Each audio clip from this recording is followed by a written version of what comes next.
Oh! You gotta jump in after him. What happened? No.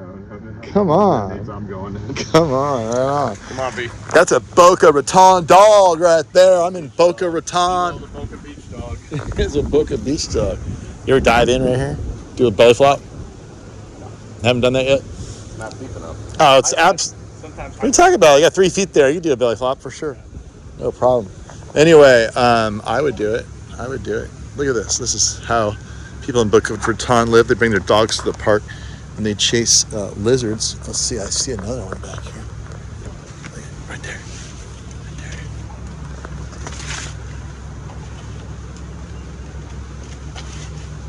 Oh, I hear you can eat. Oh, there's a whole bunch of them. Look at these things. Wow. Maybe I'll call this video the Lizards of Boca Raton. Anyway, I'm just killing time before I go to the airport here and head back to the similar temperatures, the similar January temperatures of Bay Area. It's in the mid 60s here, which is one of the warmer days. I've been here for 4 days.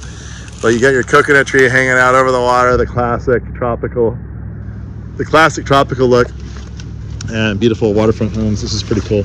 I wasn't going to make a video until I saw how cool this park is.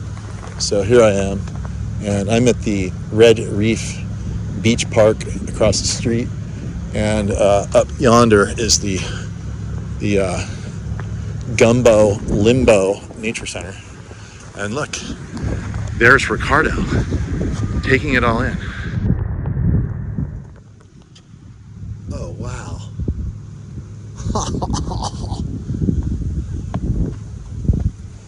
Look. Just in case Ricardo needs to save me. I don't see any signs that say no diving from the pier. Do you? No, There's a ladder right there. That's called an attractive nuisance right there. You know what attractive nuisance is? Yeah, I like that ladder. When you put something out in the landscape that invites people to do stuff that might be dangerous, and then, if they hurt themselves, well, like in California, they just sue the person who put the ladder there, right? Yeah. So if I hurt myself going in, I could just sue them for putting an attractive nuisance out here, which tempted me to jump into the water, right? Well, all right. So it's funny, there's a dude over here. I got out of the car, and he was your height, had a beard, jeans. How many people were in jeans in Florida? Excuse me. And he's sitting there working the parking thing over there, the little parking kiosk, the kiosk. Yeah. And I like walked right up to him like, dude, that's the wrong number. What are you doing? Come on. No, it's 411. And I'm like 6 inches away from him, and he looks at me, he's like, excuse me? And I look at him, I'm like, you're not Ricardo. He's like, no, I'm Dave. Hi, Dave. And I was like, oh, I have a buddy who looks a lot like you. I thought for sure you were, because I was in the car talking, and I got out, and we were right next to it. Anyway, so look at this. If you have a boat in Boca Raton, you can just pull right up, boop, to your favorite beach. Looks like there's actually some lounge chairs there built in, and just hang out and chill for the day. Look at that. They're having so much fun. Look at them go. Family day at the beach. So I think we're gonna walk around. Look at these houses right on the water. Look at it. This is how they live.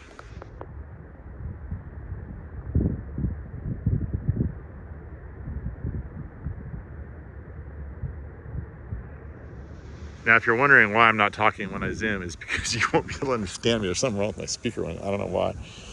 I think it looks about at least 5 feet. I could definitely. It's super deep out there. I'm doing it. Are you? Absolutely. Here you go. No, I am. Let's do it. It's rolling. Are you going to be able to get back up? Absolutely. There's a barnacle encrusted ladder over there. That'll get me up. I always want to wear board shorts, people. You never know when you're going to run into perfect conditions. I'll get over there and shoot this way. Well, you know what? I see an additional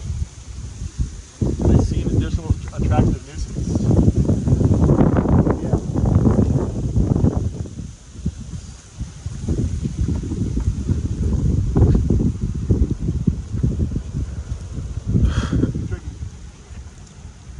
kind of shallow.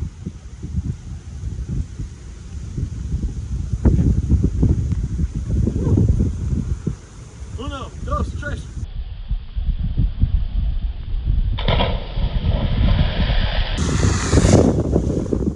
All right, now it's time to walk around this park and see what it's all about. Let's go.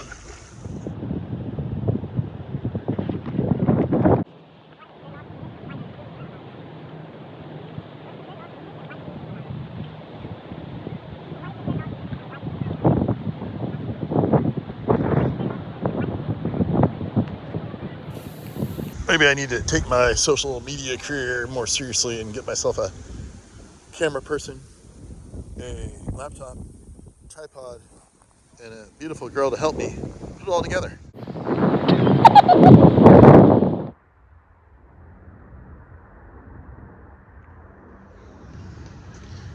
Gumbo Limbo Environmental Complex. This way. Beautiful mangroves. This is a cool place, people. We're just cruising around, seeing what's up. Saw a park on the map. And I thought, let's go see what's up. Never guess what that is. That is a bike rack. A turtle bike rack. What's that one? Is that a crab? No, it's a lizard. It's a lizard? Yeah. And a lizard bike rack. Can you say bike rack? Bike rack. Should I do that take again? Yeah. No. Okay, now we're on the boardwalk. This is cool. Okay, so we are in some habitat of the sabal palm. Right here, this is the palm that is native throughout Florida into Georgia and I believe South and North Carolina. I truthfully don't like it that much, actually, if I want to be honest. It's just so stringy and I don't know, there's better palms. You could plant Pritchardia palms here. They'd be so much prettier. These are native, so anything that's native is super cool just because it's native, belongs here. And yeah, but you can see how here the palms are growing a little higher up above the mangrove swamp. You can see the mangroves down there. That's where they dominate. All their vertical snorkel roots. And the palms are a little higher. So this is a super cool little walk through. Oh, look at this tree. Look at this one.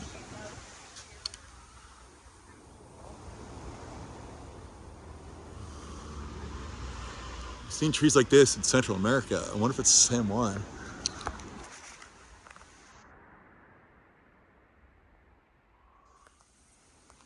This is neat. Maybe I should carve my girlfriend's name, or my wife's name. Her name's not Cade, though. Ooh, it's all right. It's all right. It's all right. Have fun. I didn't catch that joke. Let's go this way. This is quite curious. So I guess if you have a walkway, boardwalk, maybe you want to plumb some pipe onto it so you can hook your hose up to it so you can wash it off. Maybe that's what's going on there. Here's the final destination of this beautiful boardwalk. It's too bad they didn't trim these trees out a little bit. You get a little better view. There's that beautiful beach across the way. Can I see it? Not really. Can't see it. I promise it's over there. There's a little bit of a view of the water. I want to see if there's a beach around here. Strangler alert, strangler alert. There's a strangler in the park. There's a strangler. There's a strangler in the park. Look at that, strangler fig. Trying to strangle this poor palm tree. Like a boa constrictor. Did you see these trees over here? These things? Look at this. It's beautiful. Look at these red trunks. Flaky bark. And here we have a very cool Florida palm that I like a lot. It's called Serrano repens.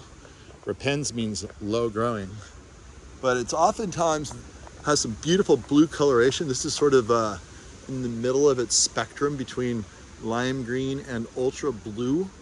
And this one's just growing wild in here. There's several actually. It's a clustering palm. You can see it's clustering a little bit in here. There's basically kind of a little population of them in here. And this is distinct from the other sort of clustering fan palm you'll see in Florida, which is called a Coeluraphe wrightii, which gets tall and narrow with a lime green, always lime green coloration without any variation like this one does. But this one has a ton of variation. You can see it does have a very nicely cut, beautiful foliage look to it. It almost looks a little bit like sort of like a Mazzari palm, Nanorops richiana a little bit. And maybe a little bit of Mediterranean fan palm-esque. But I can see how some people might mistake it a little bit for a Coeluraphe. But it's a beautiful thing, beautiful thing. What's the name of that plant? You're going to be managing that new palm nursery, right? What's the name of it? This one? Yeah. Serenoa repent. He's got it. He's got it. He's got it down. Let's go. Look at this one. Oh, I'm gonna pull you over. I'm gonna pull you over, boy. Look at this strangler fig going after this palm. This poor palm's like, I'm minding my own business. Why do you keep strangling me? Because I'm a strangler fig, that's what we do. Strangler fig.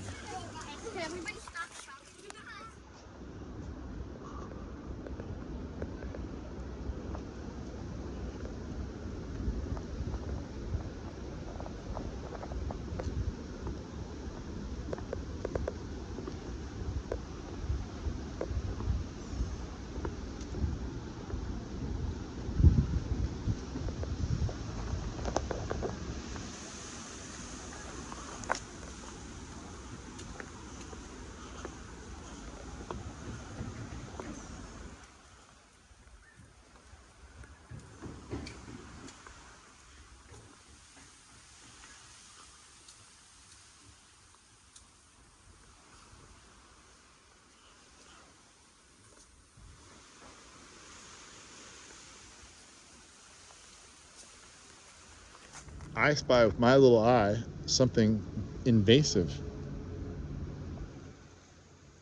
You see it? You see it? Do you see it yet? You don't see it yet? Come on. You don't see it?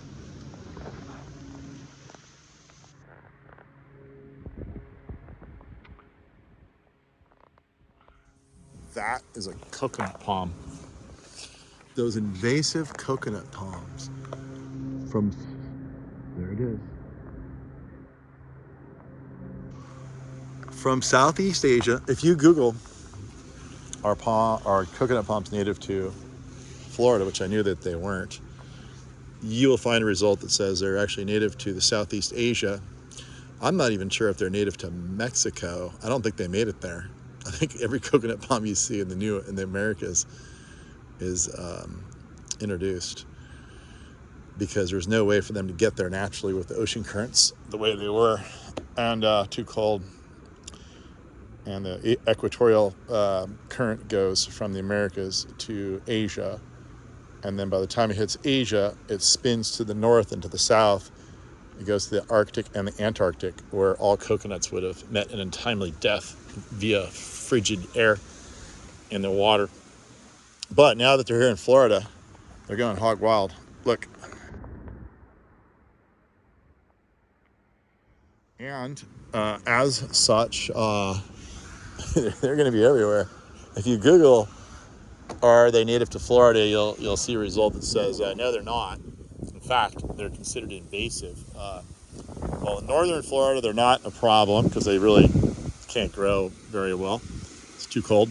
Central Florida, they should be planted with caution. In South Florida, they shouldn't be planted near any waterways because they're going to float around and end up everywhere.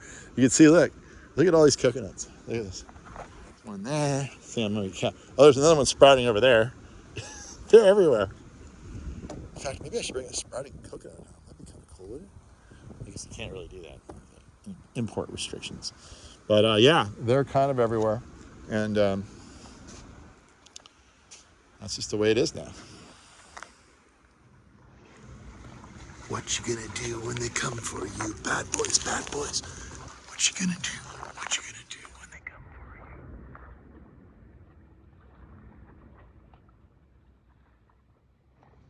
right, so there's nothing stopping that one.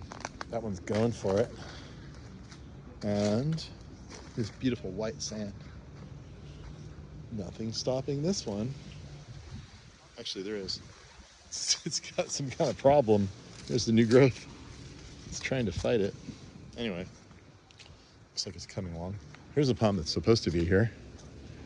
And looky, here's another one that's not supposed to be here, but incredibly beautiful nonetheless. Oh, there's another one. Right there.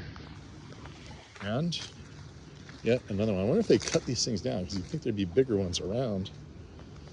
There's just not, no, this is the biggest one I've seen in here. But they are definitely colonizing 100% faux show. Look, here's another one. I could probably bring this out onto the curb and sell it. Start a little palm tree coconut palm tree business. Here, right there. What do you think? Huh? Should I remove it? Or should I plant it? I don't know. I'm just gonna put it back. There. Look, the roots are starting to bust out of the bottom here. See that? I'm gonna find that sand and be happy. Anyway, that's pretty much what it's like in the Florida mangrove in Boca Raton.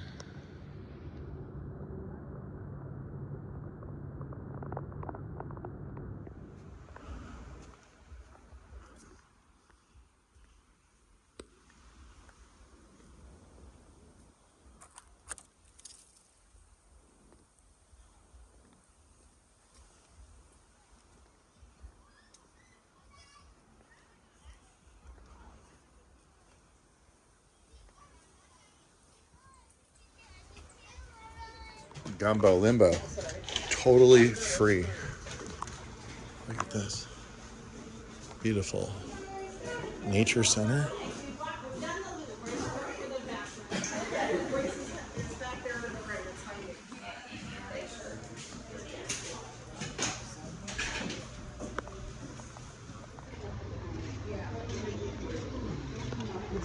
You can see his head over there. Oh, right on. Underneath? Here. Underneath. Yeah, here, look. Oh yeah, there he is. Yeah. Look at you. Look at you. Look at you. Eggs, cover them up. Yeah, and then they'll go back in. So this particular turtle, he's fully grown. And the other ones that mostly, the other ones like the green. I think he wants to get out. He's trying to get out. Can't understand why he can't go through the window. What if he does that all day long?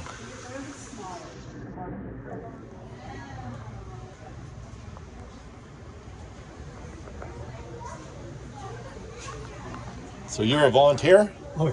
What's the craziest thing you've seen in this aquarium? What's happened? I just saw one fish kind of harass another fish. They do. Are there harassment laws for the fish? No, They don't abide by that? they're territorial. Oh yeah? Some of them So am I. lay out a territory and decide they don't want anybody bothering them. Yeah.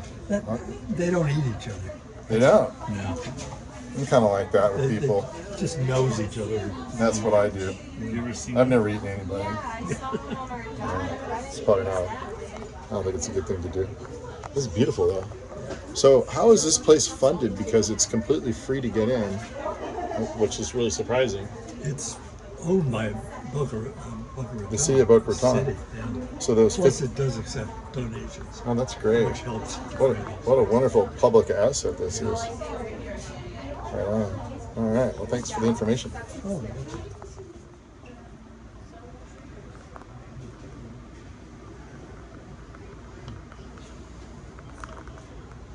Looks to be a bit of a merry-go-round to me. Oh, this is a sunken ship. Look, it's a sunken ship. Oh, that's so cool. Right on. Here he comes. There he goes. Have you ever gone on a deep sea dive down to a sunken ship? Well, here's one here.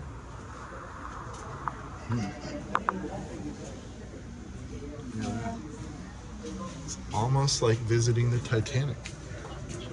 Almost. Whoa. That's one big turtle butt. I see another stingray.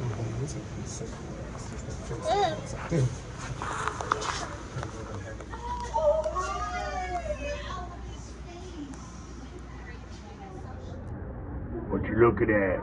What you looking at? I'm just chilling. Just chilling out, man. Stop looking at me. Stop looking at me.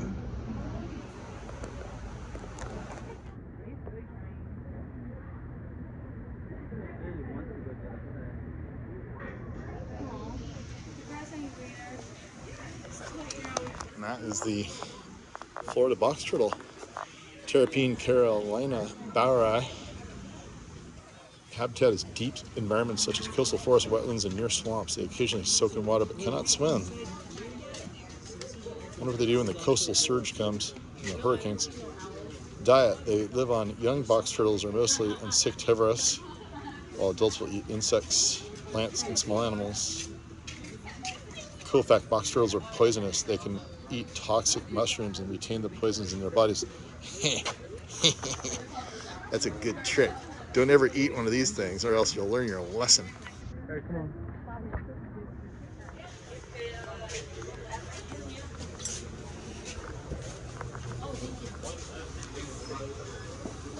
You like baby turtles? You need to come here.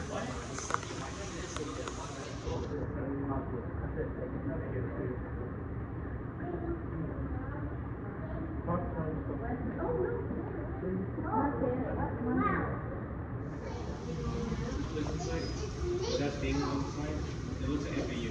What the FAU for? Like here, that half of it, right? Like maybe that section, like that section. So I'm off to the butterfly garden and I'm noticing a couple interesting things. First interesting thing is, where is it? This interesting thing over here. Check this out. Could it be the Florida coontie cycad? I don't know. Was it planted here or did it naturalize? I think the foliage is a little big for that. So, I don't know. But how kind of fun is that? You got a naturalizing little cycad in here. And usually they don't like to be covered in leaves. I guess this one's okay. So the other thing I'm noticing is another giant strangler fig. Look at this. Oh yeah, and it's trying to take down a palm tree. There's a palm tree inside that. Do you see the palm tree? You see it? You see it? Where is it? Oh, there it is. I'm in it. I'm in it. And this right here is a close-up of the native Floridian coontie cycad. Zamia, I think it's Floridiana. I could be wrong. But there's a bigger one over here. It's a really beautiful plant, though, to just have as a native plant within your state. Isn't that pretty? Yeah. So, I don't see any butterflies yet, but they must be here. This is Sophara tomentosa. It's the necklace pod. I don't see any pods on it, so I can't really see what they're talking about, but it's kind of a neat plant.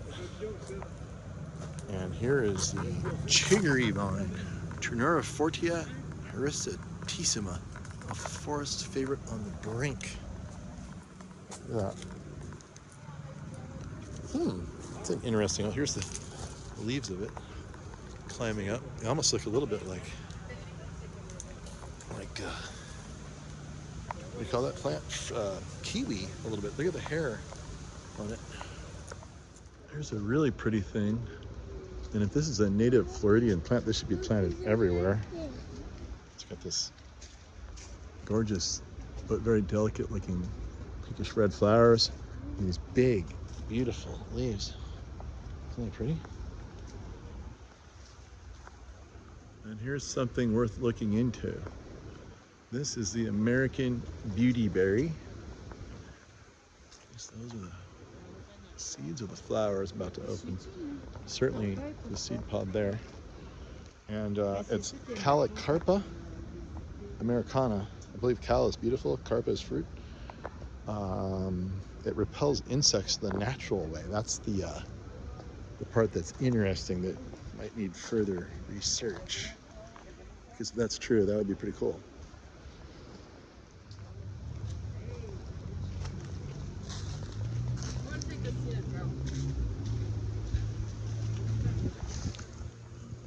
That's what the strangler fig looks like once it's strangled everything around it, landed on the ground, and fully taken over its place in the forest. Right there. This is really neat, people. Really neat. So here is certainly the native Kunti cycad of Florida as a baby, a tiny little baby. Here's my hand.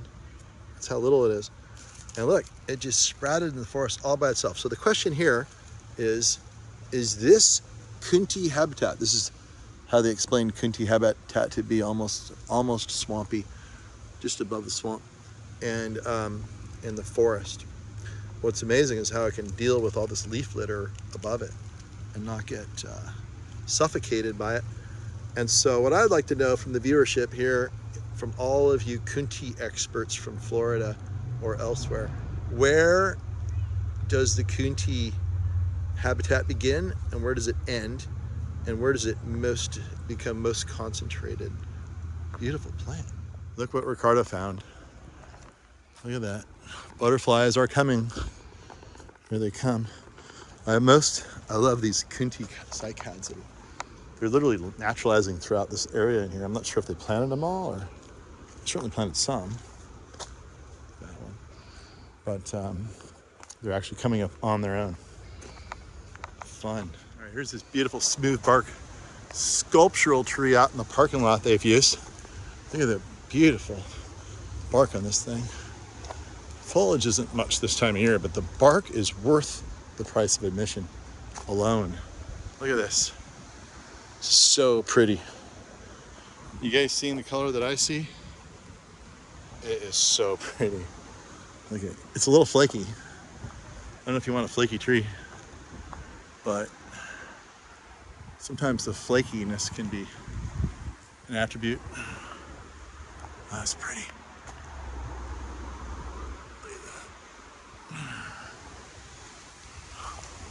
And there it is. And there's Ricardo filming it. Ricardo's a plant nerd now, officially. All right, if you're like me and you were wondering the Latin name of the Florida strangler fig, with the aerial roots, trying to strangle everything in the forest, it is Ficus aurea. Aurea means yellow. I'm not sure why they call it that. Doesn't really say. It's a wasp pollinated fruit, it looks like. But yeah, they just basically grow up, they grab a hold of anything, they go up it, and oftentimes they don't really strangle to death. Like a palm tree, you can't really strangle a palm tree to death. So the palm tree usually is fine as long as it doesn't pull it over. But usually, eventually, it actually buttresses the tree in place so they can live in harmony with each other. I love signs like this. Okay, here we go, people. I always wonder why they call it a hammock. And the reason they call it a hammock, apparently, only in Florida are the little forests called hammocks. And it's literally where there are trees where you can actually place a hammock that you can lay in. And this is kind of how they're comprised. And I've sort of known this a bit, but it's really fun to see it on this map. Okay, first you have the Atlantic Ocean. We're looking south. So this would be, looking from the continental United States toward Cuba. And this would be Florida. This would be the edge of the Atlantic Ocean. So you got your shallow reef, intertidal beach. There's the vine zone. Now the vine zone, that's just a bunch of ground covers and stuff. And look, that's a prickly pear. There's actually a prickly pear that's native here. How fun is that? Okay, then you get to the grass zone. And I don't know if we have a description of that. But then there's the strand. There's a lot of wind here, so not a lot of things can handle it. But then as this stuff blocks the wind, then you start getting more of a forest component. Okay, the waves and the wind also pile sand up, and that's what causes these areas to be sort of higher up. and then causing the back slope, which causes all these plants to protect each other. Then you get into some real tropical stuff in here that's out of the wind. So the first thing you have is the back dune. That's where things start getting really interesting. And here's the first little palm. That's the saw palmetto, Serena repens. We saw that. And then in the back dune, you get the hardiest of hammock species begin to appear here. Many barely get taller than shrubs. Abundant salt spray has the effect of stunting and gnarling taller trees such as poisonwood. So they're still getting stunted by the wind here, but they're a first line of defense against the wind for everything else. Then you have the upper hammock, and the upper hammock, I'll read it to you. More tree species grow here than anywhere else on the island. The fleshy berries, which most of them bear, attract birds and other wildlife. That's a pretty bland description. I would have been more colorful than that. Now, then there's the lower hammock right here, and that is strangler fig, pigeon plum, cabbage palm dominate this zone. They are slightly tolerant of the salt spray sometimes present here. There's your palm. There's a strangler fig trying to strangle it. Okay, and then you have the mangrove fringe. This is the side of the island where there's always this like low spot where there's like this intercoastal, sometimes they call them rivers, sometimes they call them lakes. So when you see something called a river or a lake, like Lake Worth is not a river. I think Pine Island River is not a river. Anyway, you see that happening a lot here. But these are the different mangroves here. Mangroves and other highly salt-tolerant plants live here. After falling into the water, their leaves break down into detritus, small pits, which are the base of inshore food chains. So this is the manatee. You know, they don't like the rough Atlantic Ocean. So you have this really amazing cross-section of habitat in a very small distance all through Florida. It's really super cool. You've got what amounts to like a lake, just calm salt water on this side, and a real like coral reefy sort of side on the other side, and then just this really intricate forest, which we see behind us here. And it's a super cool thing. And that's going to conclude our Florida trip. I hope you had a good time. Did you have a good time, Ricardo? Awesome time. Ricardo had a good time. I had a good time, so that's all that matters, right? All right. Thanks for watching. Turns out that's not the end of the video. I just discovered on the way out that is not a parking structure. That's a handicapped accessible ramp to the top. This is really nice. I mean, if you're handicapped, you just got to hand it to them. Like, wow, thanks for building the $5 million handicap ramp to augment the stairs. And we're going to go up there. It's an observation tower. This is brand new. This is beautiful, people. You got to come see this. Just come here just to see this. We'll get the view on the top since we get there. What are you doing? Walking up these watching towers. How come you didn't take the handicap ramp? I didn't know there was one, but You didn't see the handicap ramp? no. It's kind of hard to find. It's kind of hidden. Let's count how many stories. 1, 2, 3. Is that right? 4 and 5. That's a 5-story handicap ramp. I've never seen anything remotely like that in my life. So you can also, it's fun to run down too if you don't want to take the stairs. It's fun to ride a skateboard down, actually. Look at this kid, he's having a good time. All right, so that's highly commendable that they devoted that many resources to a handicap ramp, 5 stories high, so everybody can see the view. I just wonder, like, if you were wheeling your wheelchair up there, wouldn't you be a little worn out by the time you got to the top? That's wild. There it is, almost there. And we made it to the top. So when I looked on the map, I saw this huge patch of green and the water, smack between the water and the ocean, the intercoastal highway and the ocean. And look at this beautiful evergreen canopy in the middle of our winter here. If you look off in the distance, you'll see the Atlantic Ocean.